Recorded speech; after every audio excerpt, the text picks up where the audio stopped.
Welcome back, everyone, to another deep dive. If you're here, you're probably curious, looking to grasp some big ideas without, you know, getting totally lost. And that's what we do. Exactly. We try to break things down. Today, we're jumping right into a really rich session, Session 70, The Law of One. Consider this our joint effort to pull out the core insights for you. Yeah, session 70 is, well, it's packed. It touches on psychic attack, past lives, the higher self. Time, space, all the big ones. All the big ones, yeah. Ray's answering some pretty deep questions from the questioner here. We'll explore things like, why does seeking enlightenment sometimes feel like it attracts, well, trouble? What's the deal with past life regression, really? And this higher self concept, how does that actually work? And how does it relate to our everyday experience of time and space? We're aiming for those aha moments, right? Those little sparks of understanding. Exactly. We'll look at why your own growth might stir things up energetically Yeah. and how this future version of you, the higher self, connects to you right now. Ready? Let's do it. So session 70 kicks off, as usual, with the check on the instrument. Questions 70.1 and 70.2. All right. The questioner asks how Carla is doing, and Roz says they feel gratified. That sounds positive, but what's behind it? It's significant. Ra explains why they're gratified. It's because, and I'm paraphrasing a bit, the instrument has managed to keep her vital energy strong despite great odds? Great odds meaning the ongoing challenges and distortions they've mentioned before. Precisely. There are these background elements that allow her normal vibratory strength to be maintained. Think of it like, despite some static, the core signal is coming through clearly. Ra is acknowledging her strength and maintaining that connection. So her fundamental energy is stable, which is crucial for this communication. Absolutely crucial. Ra basically says, as long as this vital energy is good, they can communicate without draining her further, even with those other issues present. It reassures us the channel is reliable for what follows. So, good foundation. Then we move straight into 70.3 and 70.4, and it gets intense. Intensified psychic attack on the instrument. Yeah, the questioner notes it's stepped up, and Ra links it directly to the group's intensive seeking for what you may call enlightenment. Wow. So the more they push towards understanding? The more resistance they encounter. It's like turning up a light makes the shadows stand out more sharply. Your dedication can attract opposing energy. Okay, let's unpack that mechanism. How does it work? Why attack now? Well, Ra explains these attacks usually go after physical energy first. If that's depleted, then they target vital energy. But Ra notes Carla, the instrument, has a strong subconscious ward protecting her vital energy. A shield, Yeah. essentially. Developed maybe through past experiences. Probably. Learned lessons, you could say. So because that direct drain on vital energy is blocked, the Orion group, the negative entities, have to ramp up their efforts to disturb it in other ways. So it's like the stronger your positive intent and service becomes. The harder the opposing side might push back. It's almost, a confirmation that the group is making progress on their chosen path. That's a really interesting way to look at it. Resistance isn't failure. Maybe it's friction from moving forward. Okay, shifting gears a bit. Question 70.5 asks about regressive hypnosis for past lives. Service or disservice? Ah, yes. And Ra's answer is, well, very nuanced.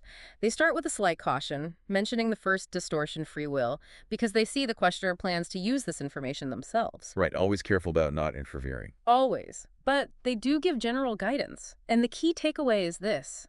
Whether hypnosis helps or hinders depends entirely on the person being hypnotized and how they use the information. Not on the hypnotist. Not primarily. Ray acknowledges the hypnotist's sincere desire to serve is good, and it should be requested by the individual, but the real impact, that lands squarely on the person who receives the memories or insights. It's all about what you do with it. That puts the power right back with the individual, doesn't it?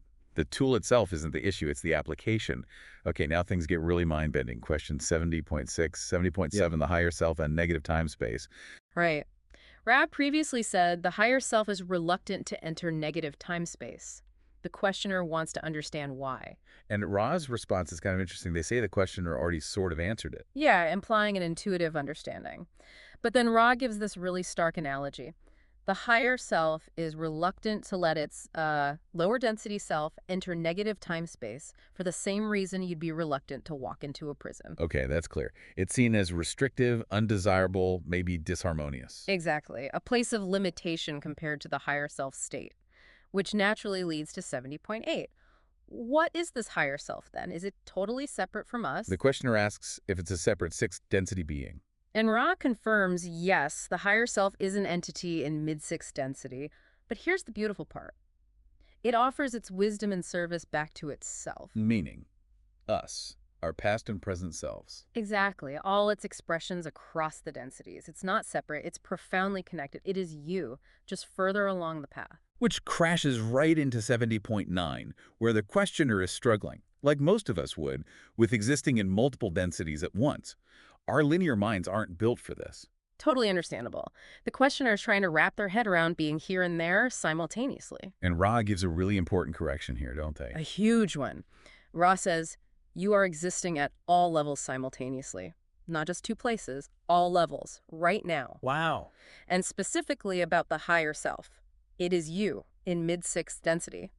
And from our viewpoint, stuck in time, it exists in our future. So it's not just a guide out there, it's literally our future evolved self already existing. That's the concept. Mind-blowing, right? And 70.10 just confirms this applies generally. Everyone below mid-sixth density has a higher self in mid-sixth density as part of the cosmic structure. Okay, and so if it's our future self, Yeah. does it manipulate us? That's Mhm. question 70.11. The questioner uses that word manipulate, like the higher self is pulling strings to get experiences And Ross shuts that down pretty clearly. No manipulation, ever. because of free will. Absolutely paramount. The higher self protects when it can, guides if asked, but it never overrides your choices. Free will is sacred in this system. But wait, how does that work if the future self, the outcome, already exists? Isn't that deterministic? Ah, the paradox. Ra introduces true simultaneity to resolve this. In true simultaneity, all your moments exist at once. The higher self isn't controlling the past. It is the culmination, the end result, of all the free choices made throughout the journey. Like seeing a finished weaving where every thread was freely chosen, but the final pattern is already visible from that higher perspective. That's a great way to picture it. It's the integrated wisdom of the whole journey, not a director controlling the scenes. Okay, so 70.1 pushes this further. The questioner is trying to reconcile this long path of experiences driven by free will with everything existing simultaneously. How can both be true? And Ra is gentle here, acknowledging how tough these concepts are. They avoid a simple correct or incorrect. Instead, they use another analogy. Yeah, the analogy of cities and villages all existing simultaneously on Earth, each distinct, each active. Just like that, Ra says all times exist simultaneously in time-space. And that realm, time-space, is just as much a part of you as the space-time you experience now. That helps. It shifts the perspective from a line to something more like a landscape. Yeah. Okay. Now, 70.13 and 70.13 touch on the positive and negative paths, maybe merging in sixth density. Raz says they've covered that, but the real confusion is, why does a positive entity stuck in negative time-space need to incarnate in negative space-time? Why not just get pulled out? Good question. First, Ra corrects the idea that the higher self's reluctance is the main driver. Then, the core explanation. Each time-space reality is an analog, a vibrational match to a specific space-time reality. So if you're negative time-space, The natural next step, the vibrationally appropriate place for your next experience, is negative space-time. It's about energetic resonance, not punishment. Ra also mentions the form-making body helps place you in the right spot based on your vibration. like attracts Right. on a cosmic scale. Okay, then there's a slight detour in 70.15 and 70.16 about wanderers. Right, those higher density souls incarnated here to help. The questioner asks where they go after death. And the answer depends on their plan. Exactly. It's prearranged with the Council of Nine. Could be one life, could be many. But once their mission here is done, they pop back to their home vibration. Roe also confirms they've been around for about 50,000 years, increasing for the harvest. Okay, interesting side note. But back to the main thread in 70.13. If wanderers can go home, why can't that positive entity in negative time-space just be extracted? Why the detour through negative space-time? Ra makes a key distinction here. The state in negative time-space they were talking about before was pre-incarnative, before birth. Okay, After physical death, the soul goes to a different part of time-space. There, the indigo body, the etheric body, helps with healing, life review, integration before the next incarnation. It's a different phase, a different process. so you can't just pluck someone from that pre-incarnative negative time-space because it's not the right phase or place for that kind of transition. And also because time-space isn't just empty. Ra emphasizes it has its own structure, its own natural laws, just like our space-time. It's complex. You can't just bypass its inherent processes. That adds a whole new layer to understanding these non-physical realms. Wow. Okay, then totally out of left field, it seems.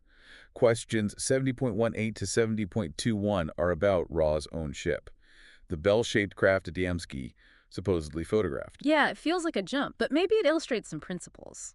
Ra confirms the description. Bell, portholes, 3 balls underneath. And the big question, how is it made?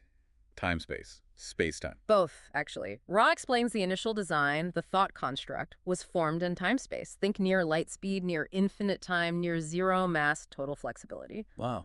Then, when they arrived where they wanted to be in our space-time, that thought construct was clothed with a materialized crystal bell. So thought becomes form. A thought form made physical. Incredible. And the shape, the 3 spheres, purely functional. Ra says the shape was partly aesthetic pleasing to them and partly suited for their limited propulsion needs in spacetime. The spheres were part of that propulsion and aesthetic, definitely not landing gear. So even advanced beings care about beauty. It's not just pure mechanics.